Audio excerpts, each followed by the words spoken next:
तो बच्चों कैसे हैं आप लोग। आशा करते हैं कि आप लोग अच्छे होंगे, स्वस्थ होंगे और आप लोगों की तैयारी बेहतर चल रही होगी।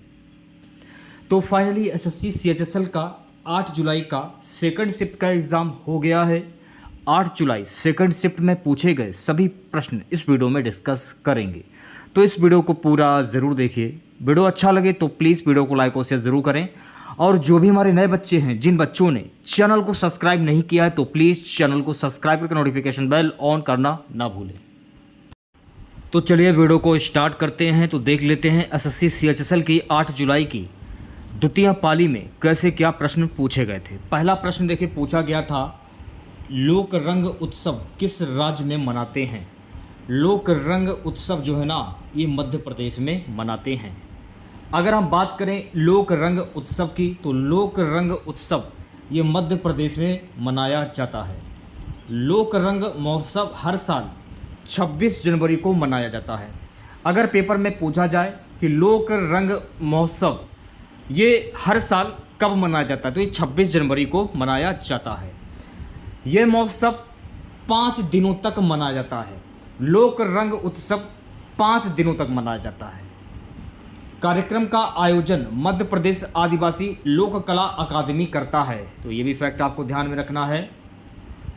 मध्य प्रदेश में लोक रंग उत्सव मनाया गया, ये भोपाल शहर में आयोजित किया जाता है। लोक रंग उत्सव ये भोपाल में आयोजित किया जाता है। दूसरी बात, लोक रंग महोत्सव का आयोजन मध्य प्रदेश आदिवासी लोक कला अकादमी करता है। रण उत्सव की अगर हम बात करें तो रण उत्सव ये गुजरात राज्य में मनाया जाता है। और घुरेही लोक नृत्य ये हिमाचल प्रदेश का है। कोणार्क नृत्य उत्सव ये कहाँ पर मनाया जाता है, तो कोणार्क नृत्य उत्सव ये उड़ीसा में मनाया जाता है। और उगादी उत्सव ये आंध्र प्रदेश में मनाया जाता है। तो ये सारे फैक्ट आपको ध्यान में रखने हैं, क्योंकि एक प्रश्न के कई फैक्ट होते हैं और इन्हीं फैक्ट से आपके प्रश्न पेपर में पूछे जाते हैं। अगला प्रश्न देखिए पूछा गया था कि भारत में ट्रेन कब शुरू हुई। तो भारत में ट्रेन 16 अप्रैल 1853 को शुरू हुई थी। अब कुछ महत्वपूर्ण फैक्ट हैं, उनके बारे में जान लीजिए। भारत में पहली पैसेंजर ट्रेन 1853 में चली थी। पहली जो पैसेंजर ट्रेन थी भारत में, ये 1853 में चली थी। 16 अप्रैल 1853 को पहली ये ट्रेन बोरीबंदर, बॉम्बे और ठाणे के बीच 34 किलोमीटर की दूरी तय करते हुए चली। भारत में रेल परिचालन की शुरुआत कब हुई, तो भारत में रेल परिचालन की शुरुआत 1853 में हुई थी। वर्ष 1831 में भारत में रेलवे के निर्माण का आरंभिक सुझाव मद्रास में दिया गया था। और आपको यह भी ध्यान में रखना है कि भारत में पहली रेलवे ने 1853 में मुंबई से थाने तक कुल 34 किलोमीटर की दूरी तय की थी। कितने किलोमीटर की दूरी तय की थी? 34 किलोमीटर की। मेट्रो ट्रेन की अगर हम बात करें तो भारत में पहली मेट्रो ट्रेन 24 अक्टूबर 1984 को कोलकाता तक शुरू की गई थी। ठीक है। और लॉर्ड डलहौजी को भारतीय रेलवे के जनक के रूप में जाना जाता है। भारतीय रेलवे के जनक के रूप में किसे जाना जाता है? लॉर्ड डलहौजी को। स्वतंत्र भारत के लिए पहला रेल बजट जॉन मथाई ने नवंबर 1947 में पेश किया था। ये भी फैक्ट आपको ध्यान रखना है। भारतीय रेलवे का राष्ट्रीयकरण कब किया गया था? 1951 में। भारतीय रेलवे की राष्ट्रीय अकादमी कहाँ पर स्थित है? तो भारतीय रेलवे की राष्ट्रीय अकादमी ये बड़ोदरा में स्थित है। तो ये सारे फैक्ट आपको ध्यान रखने हैं, क्योंकि इन्हीं फैक्ट से जो है पेपर में प्रश्न पूछे जाते हैं। नेक्स्ट क्वेश्चन देखिए पूछा गया था कि महमूद गजनी किस देश से था। महमूद गजनी अफगानिस्तान से था। महमूद गजनी की अगर हम बात करें तो महमूद गजनी के द्वारा जयपुर में कभी भी आक्रमण नहीं किया गया था। ठीक है। महमूद ऑफ गजनी एक तुर्की आक्रमणकर्ता था जिसने 1000 से 1027 ईस्वी के बीच 17 बार भारत पर हमला किया था। महमूद गजनी ने भारत पर कितनी बार हमला किया था? कुल 17 बार। महमूद गजनी का सबसे बड़ा जो आक्रमण था 1027 ईस्वी में हुआ था, जिसे उसने गुजरात के सोमनाथ मंदिर पर आक्रमण किया था। महमूद गजनवी राजवंश का शासक था। भारत पर पहली बार महमूद गजनी ने 1001 ईस्वी में आक्रमण किया था। महमूद गजनी का हिंदुस्तान में आखिरी प्रसिद्ध अभियान सोमनाथ गुजरात के खिलाफ था। सोमनाथ मंदिर को लूटने के बाद गजनी के वापसी रास्ते पर जाटों ने उसकी सेना पर हमला किया। यह उसका अंतिम हमला था। अगर इसकी मृत्यु की बात करें, मोहम्मद गजनवी की जो मृत्यु है वर्ष 1030 ईस्वी में हुई थी। तो ये सारे फैक्ट आपको ध्यान में रखने हैं। ठीक है, चलिए बढ़ते हैं नेक्स्ट क्वेश्चन की और अगला क्वेश्चन देखिएगा सभी बच्चे। नेक्स्ट क्वेश्चन देखिए, पूछा गया था राष्ट्रीय गान का सम्मान किस अनुच्छेद में है। राष्ट्रीय गान का सम्मान अनुच्छेद 51A में है। भारत के संविधान के अनुच्छेद 51A के द्वारा प्रदान किए गए मौलिक कर्तव्यों की कुल संख्या कितनी है? 11। मौलिक कर्तव्यों की कुल संख्या कितनी है? 11। ये आपको ध्यान में रखना है क्योंकि अक्सर पेपर में पूछ लिया जाता है। राष्ट्रीय ध्वज और राष्ट्रगान का सम्मान प्रत्येक भारतीय नागरिक का मौलिक कर्तव्य है। कुछ अनुच्छेद दिए गए हैं, उनके बारे में देख लेते हैं। अनुच्छेद 51 प्रत्येक भारतीय नागरिक के मौलिक कर्तव्यों को निश्चित करता है। भारत के संविधान में मौलिक कर्तव्यों का उल्लेख अनुच्छेद 51A में किया गया है। मौलिक कर्तव्यों को स्वर्ण सिंह समिति की सिफारिशों पर 42वें संवैधानिक संशोधन अधिनियम 1976 द्वारा संविधान के भाग 4A में शामिल किया गया था। मौलिक कर्तव्यों का विचार रूस के संविधान से प्रेरित है। तो ये सारे फैक्ट आपको ध्यान में रखने हैं। सेशन को शेयर कर दीजिए एक बार आप लोग और वीडियो को लाइक कर दीजिए। और जिन लोगों ने अभी तक टेलीग्राम नहीं ज्वाइन किया है, तुरंत टेलीग्राम चैनल जो है वो ज्वाइन कर लीजिए। लिंक मैंने इस वीडियो के डिस्क्रिप्शन में दे दिया है, वहाँ पर आपको सारी PDF बिल्कुल निःशुल्क मिल जाएंगी।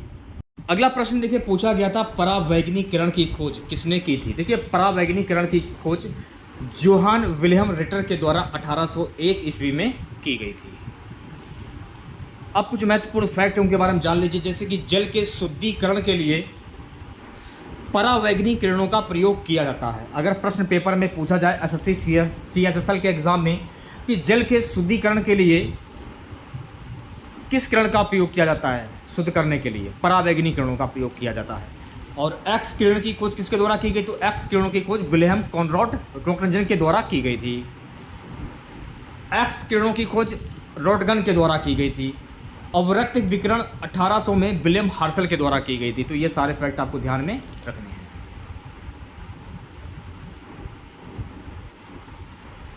बढ़ते हैं अगले क्वेश्चंस की ओर। बिरजू महाराज किस नृत्य से संबंधित हैं? बिरजू महाराज जो है ना, ये कथक नृत्य से संबंधित हैं।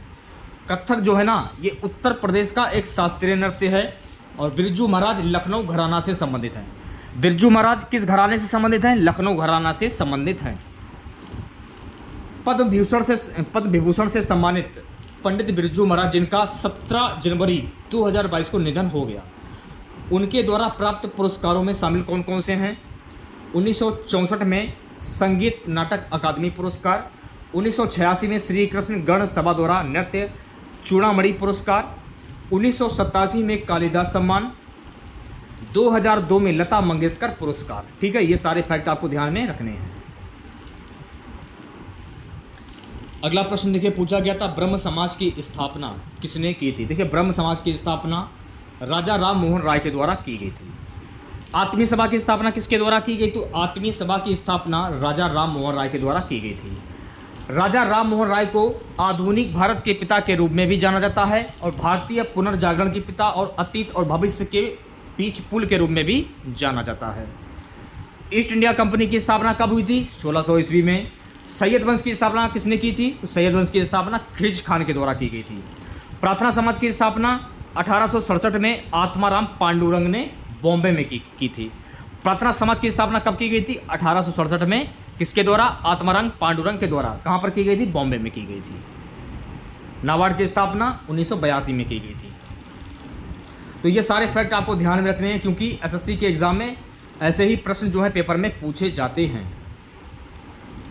अगला प्रश्न देखिए, पूछा गया था कि मुंडेरी भाषा किस क्षेत्र में बोली जाती है। देखिए, मुंडारी असम, झारखंड जैसे पूर्वी राज्यों और नेपाल और बांग्लादेश जैसे अन्य देशों में मुंडा समुदाय के लोगों द्वारा बोली जाती है।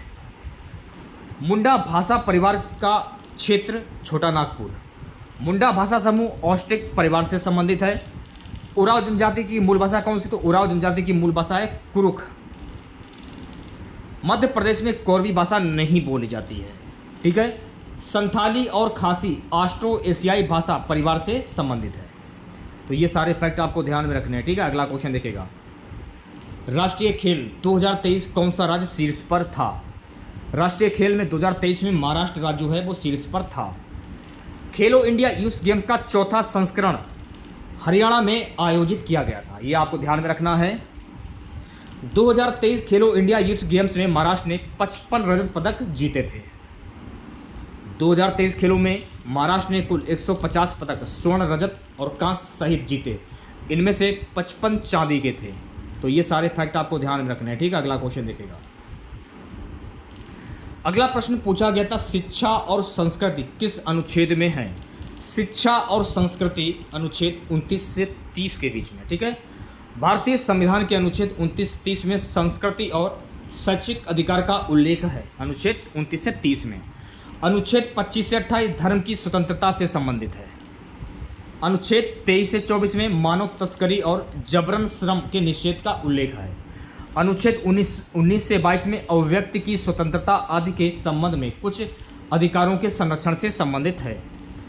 सभी के लिए शिक्षा का अनुच्छेद 45 में है। अनुच्छेद 41 कुछ मामलों में काम, शिक्षा और सार्वजनिक सहायता के अधिकार के बारे में बताता है। अनुच्छेद 43 श्रमिकों के लिए निर्बाह मजदूरी के बारे में बताता है। अनुच्छेद 43 से उद्योगों के प्रबंधन में श्रमिकों की भागीदारी। अनुच्छेद 43B सहकारी समितियों का समर्थन। भारतीय संविधान के अनुच्छेद 44 में समान नागरिक संहिता का प्रावधान है। तो ये सारे फैक्ट आपको ध्यान में रखने हैं, क्योंकि इन्हीं में से एसएससी सीएचएसएल के एग्जाम में इन्हीं से प्रश्न जो है वो पूछे जाते हैं। अगला प्रश्न देखिए, पूछा गया था गाइस, सबसे गरीब राज्य कौन सा है 2011 जनगणना के अनुसार? सबसे गरीब राज्य जो है वो है बिहार। बिहार में गरीबी के आंकड़े 2011-12 गोवा और केरल में गरीबी रेखा के नीचे की जनसंख्या का प्रतिशत सबसे कम है। अगला प्रश्न पूछा गया था, भारत की फुटबॉल टीम पहली बार अंतर्राष्ट्रीय टूर पर कब गई थी? वर्ष 1924 में गई थी। भारत ने अपना एक दिवसीय ओडीआई डेब्यू वर्ष 1974 में किया था। भारत का पहला वनडे मैच 1974 में इंग्लैंड के खिलाफ था। भारत का पहला टी20 मैच 2006 में दक्षिण अफ्रीका के खिलाफ था।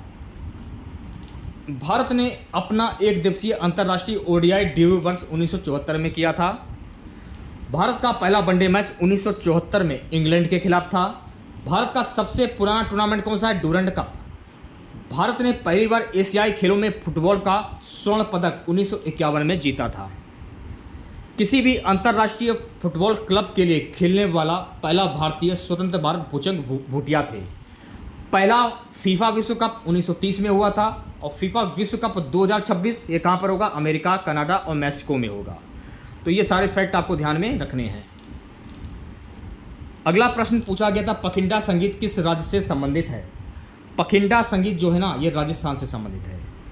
पखिंडा संगीत राजस्थान का लोकगीत है जो राजस्थान के किसानों द्वारा खेतों में काम करते समय गाया जाता है। कृषक इन गीतों को गाते हैं और अलागो और मंजीरा बजाते हैं। पखिंडा शब्द का अर्थ होता है प्रेमी। राजस्थान के किसान खेती में काम करते हुए पखिंडा गीत गाते हैं। अगला प्रश्न देखिए, पूछा गया था कि सबसे पुराना क्रिकेट क्लब किस शहर में है? सबसे पुराना क्रिकेट क्लब लंदन में है। इसकी स्थापना कब हुई थी? 1787 ईस्वी में। पारसी समुदाय ने भारत में पहली क्रिकेट क्लब की स्थापना की थी। ये फैक्ट आपको ध्यान में रखना है। मोहन बागान एथलीट क्लब कोलकाता में है और ब्रेबोर्न क्रिकेट स्टेडियम भारत के महाराष्ट्र में है। ठीक है, तो ये सारे फैक्ट आपको ध्यान में रखने हैं।